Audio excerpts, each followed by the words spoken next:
L'année 566 marque le début de la plus sanglante rivalité féminine de l'histoire de France. Cette année-là, Sigebert Ier, roi d'Austrasie, épouse une princesse wisigothique nommée Brunehaut, fille du roi Athanagild. Belle, intelligente mais surtout impitoyablement autoritaire, elle débarque à la cour franque avec ses manières raffinées et sa soif de pouvoir. De l'autre côté du royaume, son beau-frère Chilpéric Ier règne sur ce qui deviendra la Neustrie. Lui aussi vient de prendre épouse, mais dans des circonstances bien différentes. Frédégonde, une ancienne esclave devenue reine après avoir orchestré le meurtre de l'épouse légitime de Chilpéric, n'a rien de noble dans ses origines. Ce qu'elle possède en revanche, c'est une cruauté sans limite et un talent redoutable pour l'assassinat. Ces deux femmes vont s'affronter pendant près de 40 ans dans une guerre sans merci qui transformera les royaumes francs en champs de bataille permanents. Leurs méthodes diffèrent. Brunehaut privilégie la politique et les alliances. Frédégonde préfère le poison et le poignard. Mais leur objectif reste identique, éliminer leur rival et régner sans partage. La première rencontre entre les deux reines a lieu lors des festivités de mariage de Brunehaut. Frédégonde assiste à la cérémonie, observant cette princesse étrangère qui vient troubler l'équilibre des pouvoirs. Les chroniqueurs de l'époque racontent que les deux femmes se sont jaugées du regard, comprenant instinctivement qu'elles ne pourraient jamais coexister pacifiquement. Brunehaut représente tout ce que Frédégonde déteste. La naissance noble, l'éducation raffinée, la beauté reconnue par tous. Frédégonde incarne, aux yeux de Brunehaut, la vulgarité et la violence brute qui caractérisent, selon elle, ces francs barbares. Cette antipathie mutuelle va rapidement se transformer en haine mortelle. Les premiers mois suivant le mariage semblent pourtant paisibles. Sigebert et Chilpéric gouvernent leurs royaumes respectifs sans conflit majeur. Mais les deux reines préparent déjà leur premier coup dans l'ombre. Chacune commence à tisser son réseau d'espions et d'assassins, recrute ses fidèles, identifie les faiblesses de l'adversaire. L'événement qui déclenche officiellement la guerre survient en 568. Galswinthe, sœur de Brunehaut, est assassinée sur ordre de Frédégonde. Cette princesse wisigothique avait épousé Chilpéric en premières noces, mais sa présence gênait Frédégonde qui souhaitait monter sur le trône. Le meurtre de Galswinthe ne ressemble en rien aux assassinats brutaux habituels de l'époque. Frédégonde fait preuve d'une perversité raffinée. Elle convainc d'abord Chilpéric de répudier sa première femme Odover, puis organise minutieusement la mort de Galswinthe. La reine légitime est étranglée dans son lit par des hommes de main recrutés spécialement pour l'occasion. Pour masquer le crime, Frédégonde fait répandre le bruit que Galswinthe serait morte de maladie. Elle organise des funérailles somptueuses, pleure publiquement sa chère belle-sœur, fait célébrer des messes pour le repos de son âme. Cette hypocrisie révoltante trompe peu de monde, mais personne n'ose accuser ouvertement la nouvelle reine.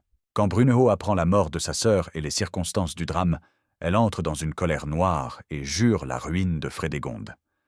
La princesse wisigothique comprend immédiatement qui se cache derrière ce meurtre. Elle convoque ses conseillers, mobilise ses alliés, prépare sa vengeance. La riposte de Brunehaut ne se fait pas attendre. Quelques semaines après les funérailles de Galswinthe, plusieurs proches de Frédégonde meurent dans des circonstances suspectes. Un empoisonnement ici, un accident de chasse là, une chute malencontreuse d'un escalier ailleurs. Brunehaut envoie ainsi un message clair, elle aussi s'est tuée dans l'ombre. Frédégonde comprend parfaitement le langage. Elle riposte en faisant assassiner un cousin de Brunehaut venu négocier à la cour de Neustrie. L'homme est retrouvé égorgé dans sa chambre, ses bagages fouillés, ses serviteurs mystérieusement volatilisés. L'affaire fait grand bruit et marque l'entrée officielle des deux reines en guerre ouverte. Les époux des deux femmes tentent d'abord de calmer le jeu. Sigebert et Chilpéric n'ont aucune envie de voir leur royaume s'entre-déchirer pour des querelles féminines. Ils organisent une rencontre diplomatique, proposent des compensations, cherchent un terrain d'entente. Mais leurs épouses respectives ont déjà franchi le point de non-retour. La guerre entre Brunehaut et Frédégonde prend rapidement une dimension qui dépasse largement le cadre d'une simple rivalité personnelle. Les deux reines transforment leurs époux en instruments de leur vengeance, poussent leur royaume vers un conflit généralisé qui va durer des décennies. Frédégonde se révèle particulièrement douée pour l'assassinat, accumulant pas moins de 11 meurtres présumés en presque 30 ans. Sa méthode de prédilection reste l'empoisonnement, mais elle n'hésite pas à recourir à d'autres moyens quand la situation l'exige. Son premier exploit retentissant vise directement la famille de Brunehaut. En 575, Sigebert Ier se prépare à lancer une offensive majeure contre son frère Chilpéric. L'armée d'Austrasie a pris l'avantage sur plusieurs fronts. Chilpéric semble sur le point de perdre définitivement face à son rival. C'est alors que Frédégonde joue sa carte maîtresse. Elle recrute 2 assassins parmi les guerriers francs les plus redoutables de l'époque. Ces hommes acceptent une mission suicide, tuer Sigebert au cœur de son camp, sachant qu'ils n'en reviendront pas vivants. Frédégonde leur promet que leurs familles seront protégées et richement récompensées si la mission réussit. L'attentat a lieu pendant que Sigebert harangue ses troupes avant la bataille décisive. Les 2 tueurs surgissent de nulle part, poignardent le roi à plusieurs reprises et sont immédiatement massacrés par la garde royale. Sigebert s'effondre sous les yeux de ses soldats horrifiés. Il meurt quelques heures plus tard dans d'atroces souffrances. La mort de son époux laisse Brunehaut seul face à ses ennemis. Son fils Childebert n'a que 5 ans, beaucoup trop jeune pour régner, effectivement. La reine se retrouve régente d'Austrasie, position extrêmement fragile dans un monde où la force prime sur le droit. Ses ennemis se pressent déjà aux frontières, convaincus qu'une femme ne saura pas défendre le royaume. Mais Brunehaut déjoue tous les pronostics. Au lieu de s'effondrer, elle organise méthodiquement sa contre-offensive. Elle commence par éliminer physiquement tous ceux qu'elle soupçonne de complaisance envers l'assassinat de son mari. Une purge sanglante frappe la noblesse austrasienne, faisant plusieurs dizaines de victimes en quelques mois. Contrairement à Frédégonde qui privilégie les méthodes directes, Brunehaut développe une approche plus sophistiquée de l'élimination de ses ennemis. Elle comprend que sa position de régente l'oblige à être plus subtile que sa rivale neustrienne. Sa première initiative consiste à retourner l'entourage de Frédégonde contre elle. Brunehaut contacte discrètement plusieurs nobles neustriens, mécontents du règne de Chilpéric et de l'influence grandissante de son épouse. Elle leur propose des alliances secrètes, des compensations territoriales, des promesses de charges importantes s'ils contribuent à renverser le couple royal. Cette stratégie porte rapidement ses fruits. En 584, Chilpéric Ier est assassiné près de sa villa de Chelles après une partie de chasse, peut-être sur ordre de Brunehaut par vengeance. L'attentat est mené avec une précision remarquable. Le roi se trouve isolé de sa garde, touché par plusieurs flèches tirées depuis des positions parfaitement calculées. Les assassins disparaissent sans laisser de traces. Frédégonde comprend immédiatement qui se cache derrière ce meurtre. Elle se retrouve dans la même situation que Brunehaut 9 ans plus tôt, veuve avec un héritier encore mineur. Son fils Clotaire n'a que 4 mois, position encore plus précaire que celle de Childebert lors de la mort de Sigebert. Mais Frédégonde possède un avantage décisif sur sa rivale. Elle maîtrise parfaitement l'art de l'intimidation. Dès les funérailles de son époux, elle fait exécuter publiquement une dizaine de nobles qu'elle accuse de complicité avec les assassins. Ces exécutions, particulièrement cruelles, découragent efficacement toute velléité de révolte. Elle organise également un spectacle macabre destiné à marquer les esprits. Les têtes des prétendus complices sont exposées aux portes du palais, leurs corps démembrés jetés aux chiens. Un message sans équivoque pour quiconque songerait à contester son autorité ou à soutenir les prétentions de Brunehaut. La régente d'Austrasie riposte en tentant d'enlever le jeune Clotaire. Elle recrute une équipe de mercenaires spécialisés dans ce genre d'opérations, leur fournit des complicités à l'intérieur du palais neustrien, finance minutieusement leur mission. Le plan prévoit d'enlever l'enfant pendant son sommeil et de le conduire en territoire austrasien. L'opération échoue de justesse. Un des serviteurs soudoyés par Brunehaut change d'avis au dernier moment et dénonce le complot à Frédégonde. Les mercenaires sont capturés avant d'atteindre les appartements royaux. Frédégonde les fait torturer publiquement pour obtenir des aveux complets, puis les exécute dans des conditions particulièrement atroces. Frédégonde ne se contente pas d'éliminer ses ennemis extérieurs. Une dizaine d'années après avoir épousé Chilpéric, elle commande l'assassinat d'Odover, la première épouse répudiée, ainsi que de ses 2 fils Clovis et Mérovée, pour réserver la succession à ses propres enfants. Le meurtre d'Odover révèle toute la perversité de Frédégonde. L'ancienne reine vit retirée dans un couvent depuis sa répudiation, menant une existence paisible loin des intrigues de cour. Frédégonde aurait pu l'épargner sans risquer quoi que ce soit. Mais elle préfère éliminer jusqu'au souvenir de cette rivale déchue. L'assassinat a lieu pendant les vêpres. Odover prie dans la chapelle du couvent quand un homme déguisé en moine s'approche d'elle et lui plante un poignard dans le cœur. Le tueur s'enfuit dans la confusion générale et disparaît définitivement. Les enquêtes n'aboutissent jamais, mais tout le monde comprend qui a commandité ce crime gratuit. Le sort réservé aux fils d'Odovaire dépasse encore en horreur celui de leur mère. Clovis, l'aîné, meurt empoisonné lors d'un banquet auquel il avait été convié par Frédégonde elle-même. La reine lui offre personnellement une coupe de vin qu'elle prétend avoir bénie par l'évêque. Le jeune homme s'effondre quelques minutes plus tard dans des convulsions épouvantables. Mérové connaît un sort encore plus atroce. Ce prince avait eu l'audace d'épouser Bruno après la mort de Sigebert, union scandaleuse entre une tante et son neveu qui renforçait dangereusement la position de la reine d'Austrasie. Frédégonde ne peut tolérer cette alliance. Elle fait enlever Mérové lors d'un voyage diplomatique. Le prince disparaît avec toute son escorte sur une route forestière. Plusieurs semaines plus tard, des paysans découvrent ses restes dans une clairière isolée. Le corps porte les traces d'une torture prolongée. Yeux crevés, ongles arrachés, membres brisés méthodiquement. Frédégonde a voulu faire un exemple. Bruno riposte en s'attaquant aux propres enfants de sa rivale. Elle commence par éliminer discrètement 2 des fils que Frédégonde a eus de Chilpéric. Le premier meurt officiellement de fièvre, mais les symptômes évoquent plutôt un empoisonnement lent. Le second périt dans un incendie criminel qui ravage ses appartements pendant la nuit. Ces meurtres d'enfants marquent un tournant dans le conflit. Les 2 reines franchissent définitivement la limite entre rivalité politique et folie meurtrière. Elles transforment leur propre famille en instruments de guerre, sacrifient leurs proches sur l'autel de leur haine mutuelle. La noblesse franque assiste avec effroi à cette escalade.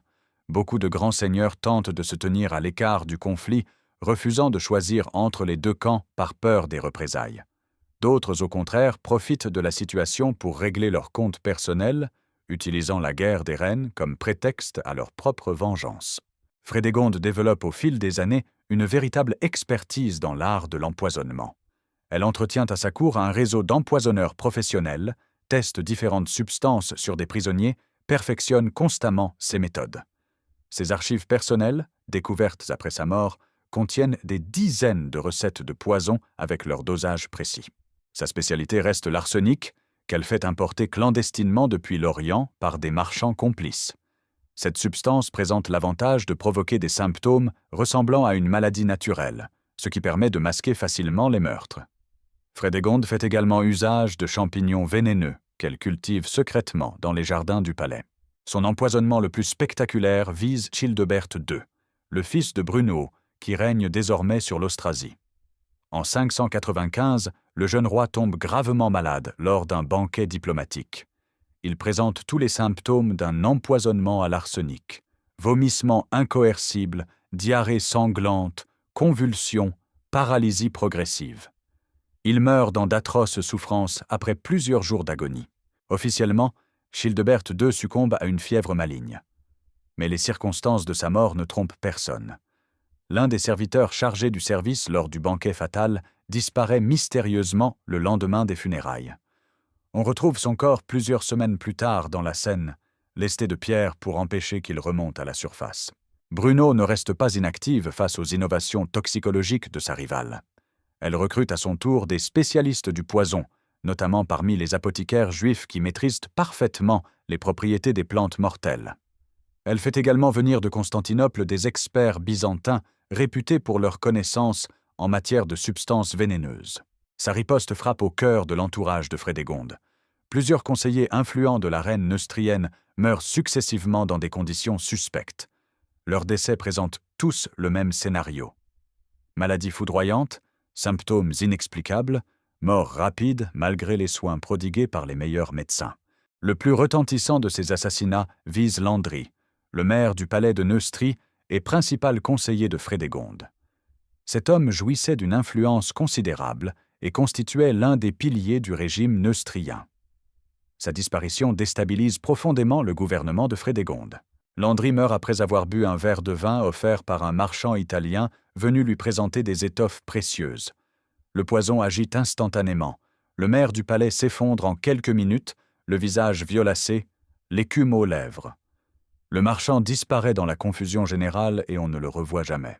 Frédégonde meurt paisiblement dans son lit en 597, laissant à son fils Clotaire II le soin de poursuivre la lutte contre Brunehaut. Cette disparition naturelle surprend tout le monde tant la reine neustrienne semblait indestructible. Beaucoup soupçonnent Brunehaut d'avoir réussi un dernier empoisonnement particulièrement subtil. La mort de Frédégonde marque la fin de la première génération du conflit, mais la guerre est loin d'être terminée. Clotaire II, désormais âgé de 13 ans, a été élevé dans la haine de Brunehaut. Sa mère lui a transmis sa soif de vengeance et ses méthodes expéditives. Le jeune roi ne rêve que d'une chose, venger les humiliations subies par sa famille. Brunehaut se retrouve face à un adversaire d'une génération nouvelle, formé aux techniques modernes de combat et de gouvernement. Clotaire II dispose d'atouts considérables, une armée aguerrie, des finances assainies par les conquêtes de sa mère, un réseau d'alliances soigneusement tissé au fil des années. Mais la reine d'Austrasie possède encore des ressources importantes. Elle contrôle désormais non seulement l'Austrasie, mais aussi la Bourgogne, héritage de ses fils et petits-fils successivement décédés. Son expérience politique, acquise au cours de 40 années de guerre, compense largement la fougue juvénile de son adversaire. Le conflit reprend avec une intensité renouvelée. Clotaire II lance plusieurs offensives contre les territoires contrôlés par Brunehaut, remportant d'abord quelques succès significatifs.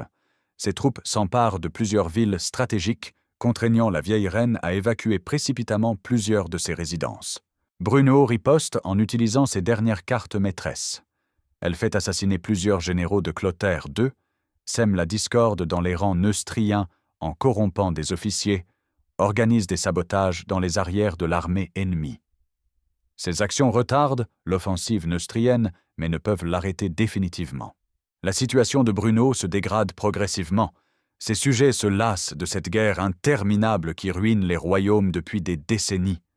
Plusieurs grands seigneurs austrasiens commencent à négocier secrètement avec Clotaire II, cherchant à sauver leur domaine en trahissant leur souveraine. Le coup de grâce vient de l'intérieur. En 613, une coalition de nobles austrasiens se révolte ouvertement contre Brunehaut et livre la reine à Clotaire II. Cette trahison met fin à 47 années de règne, dont 33 en position dominante. La femme qui avait défié tous les pouvoirs se retrouve prisonnière de son ennemi héréditaire. En 613, Clotaire II juge et condamne Brunehaut. Ce procès spectaculaire constitue l'épilogue sanglant d'une guerre qui a ravagé l'Europe occidentale pendant près d'un demi-siècle. Le jeune roi neustrien veut donner à sa vengeance une dimension théâtrale qui marque définitivement les esprits. L'acte d'accusation dressé contre Brunehaut dépasse l'imagination.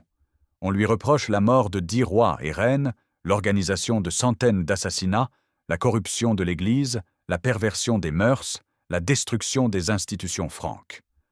Beaucoup de ces accusations relèvent de la pure invention, mais elles permettent de justifier le châtiment épouvantable qui attend la prisonnière.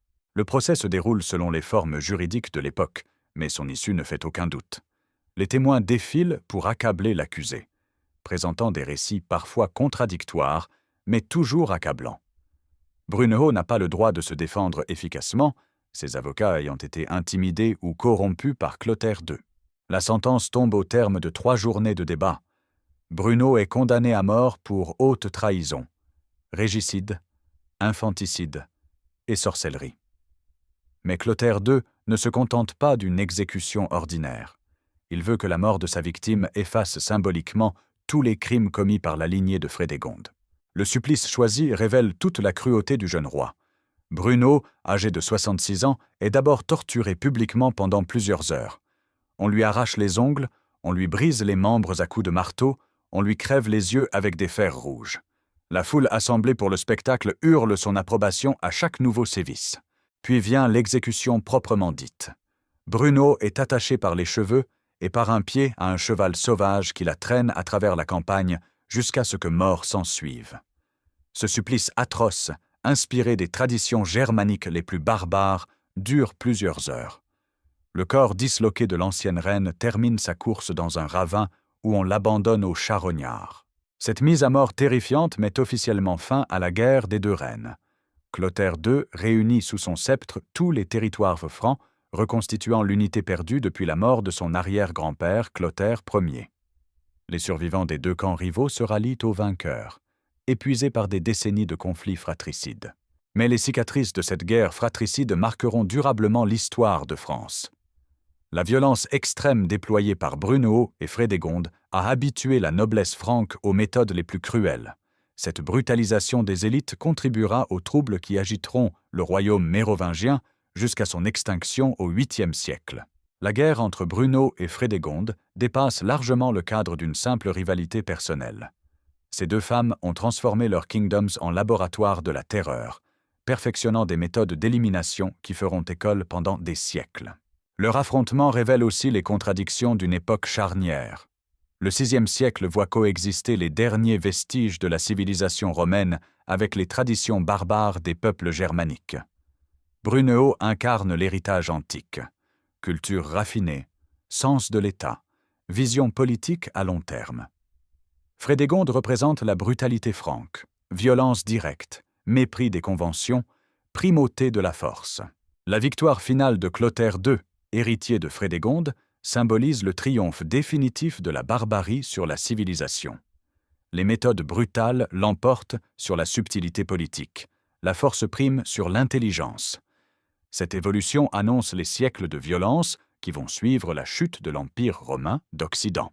L'histoire de ces deux reines meurtrières nous rappelle que le pouvoir absolu corrompt absolument, surtout quand il s'exerce sans aucun contrôle institutionnel. Brunehaut et Frédégonde disposaient d'un pouvoir de vie et de mort sur leurs sujets, sans contre-pouvoir efficace pour limiter leurs excès. Cette situation explosive ne pouvait déboucher que sur la catastrophe. Leur guerre fratricide a également démontré les limites de la violence comme mode de gouvernement. Malgré des centaines d'assassinats, aucune des deux reines n'est parvenue à éliminer définitivement sa rivale. La terreur engendre la terreur, créant un cycle infernal dont seule l'extinction physique d'un des camps peut permettre de sortir. Les méthodes développées par ces deux femmes, empoisonnement, assassinat politique, torture, chantage, vont malheureusement survivre longtemps à leur créatrice. Les cours européennes du Moyen Âge et de la Renaissance s'inspireront largement de leurs innovations criminelles. L'héritage de Brunehaut et Frédégonde se perpétuera à travers les siècles, nourrissant la légende noire du pouvoir féminin. Car c'est peut-être là le paradoxe le plus troublant de cette histoire. Deux femmes exceptionnelles, dotées d'intelligence et de caractère, qui auraient pu marquer positivement leur époque, ont finalement sombré dans la folie meurtrière. Leur rivalité a gâché leur talent, transformé leurs qualités en défauts mortels, détruit tout ce qu'elles prétendaient défendre. La guerre de Brunehaut et Frédégonde nous enseigne que la haine est le plus destructeur des sentiments humains. Elle peut pousser les êtres les plus raffinés aux pires extrémités, transformer l'amour maternel en instrument de mort, pervertir jusqu'aux sentiments les plus nobles. Ces deux reines ont sacrifié leur famille, leur peuple et finalement elles-mêmes sur l'autel de leur rancœur mutuelle. Leur tragédie résonne encore aujourd'hui car elle illustre parfaitement les ravages que peut causer l'orgueil démesuré allié à un pouvoir sans limite. Brunehaut et Frédégonde nous rappellent que la civilisation reste toujours fragile, menacée par les pulsions destructrices qui sommeillent en chacun de nous. L'histoire de ces deux femmes extraordinaires se termine dans le sang et la destruction, mais elle nous lègue aussi une leçon essentielle. Le vrai pouvoir ne consiste pas à éliminer ses adversaires, mais à construire quelque chose qui leur survive. Brunehaut et Frédégonde ont détruit leur royaume en voulant les préserver. Leur échec final témoigne de l'inanité de la violence comme mode de gouvernement et rappelle que seule la justice peut fonder un pouvoir durable. Ainsi s'achève la plus sanglante rivalité féminine de l'histoire européenne, guerre totale entre deux femmes d'exception qui ont choisi la destruction plutôt que la construction. Leur affrontement titanesque aura marqué leur époque et continue de fasciner la nôtre par sa violence inouïe et ses enjeux considérables.